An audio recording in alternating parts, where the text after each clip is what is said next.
بسم اللہ الرحمن الرحیم۔ پچھلی ویڈیو میں ہم نے دیکھا کہ کس طرح صلاح الدین ایوبی نے اپنے چچا نور الدین زنگی کی تربیت کی اور رہنمائی میں ابتدائی فوجی تربیت حاصل کی اور دمشق کے دربار میں اہمیت اختیار کی۔ آج کی اس ویڈیو کے اندر صلاح الدین ایوبی کی ابتدائی فتوحات اور اسلامی دنیا میں ان کے عروج کے بارے میں بات کریں گے۔ 1174 میں نور الدین زنگی کا انتقال ہوا، جو شام کے مسلمان حکمران تھے، اور صلیبیوں کے خلاف اسلام دنیا کی امید، اور نور الدین کی وفات کے بعد اسلامی سلطنت میں خلا پیدا ہوا۔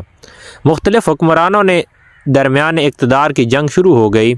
نور الدین کی وفات کے بعد صلاح الدین ایوبی نے موقع کی غنیمت جانا اور مصر میں اپنی حکومت کو مزید مستحکم کیا، لیکن ان کے دل میں ہمیشہ سے شام کو متحد کرنے اور صلیبیوں کے خلاف جہاد کرنے کا خواب تھا۔ فوجیوں کی تیاری اور صلاح الدین ایوبی کا اپنی فوج سے خطاب۔ صلاح الدین ایوبی: میرے عزیز ساتھیوں، وقت آ گیا ہے کہ ہم اپنی سرزمین کو متحد کریں اور دشمن کو پسپا کریں، اور اللہ کی مدد سے ہم اپنے مقصد میں کامیاب ہوں گے۔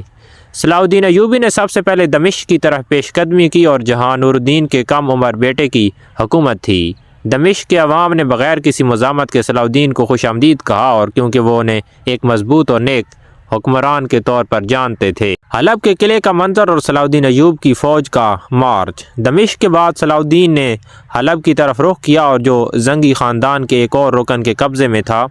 کئی مہینوں کی جنگ کے بعد صلاح الدین نے حلب کو فتح کر لیا اور اسے اسلامی سلطنت کا حصہ بنا لیا۔ صلاح الدین نے نہ صرف حلب بلکہ حمص اور حما اور دیگر اہم شہروں کو بھی فتح کر لیا، اور جس سے شام میں ایک مضبوط اسلامی سلطنت قائم ہو گئی۔ شام میں اپنی پوزیشن مستحکم کرنے کے بعد صلاح الدین نے صلیبیوں کے خلاف اپنی پہلی مہم شروع کی، اور 1177 میں صلیبیوں نے بیت المقدس کے قریب ان پر حملہ کیا، لیکن صلاح الدین نے اپنی حکمت عملی سے انہیں شکست دے دی۔ یہ صلاح الدین کی پہلی بڑی فتح تھی، جس نے انہیں پورے اسلامی دنیا میں ایک عظیم سپہ سالار کے طور پر مشہور کر دیا۔ عوام کا صلاح الدین ایوبی کو دعائیں اور دیتے ہوئے اور دربار میں ان کے فیصلے سناتے ہوئے۔ صلاح الدین ایوبی نے صرف ایک سپہ سالار نہیں تھے بلکہ ایک عادل حکمران بھی تھے۔ انہوں نے عوام کے ساتھ نرمی اور انصاف کا مظاہرہ کیا، جس کی وجہ سے عوام انہیں دل و جان سے چاہتے تھے۔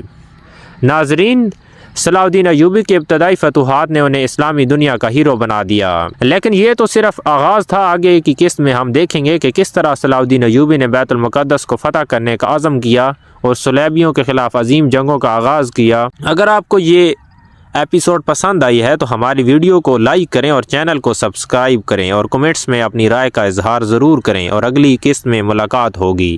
اللہ حافظ۔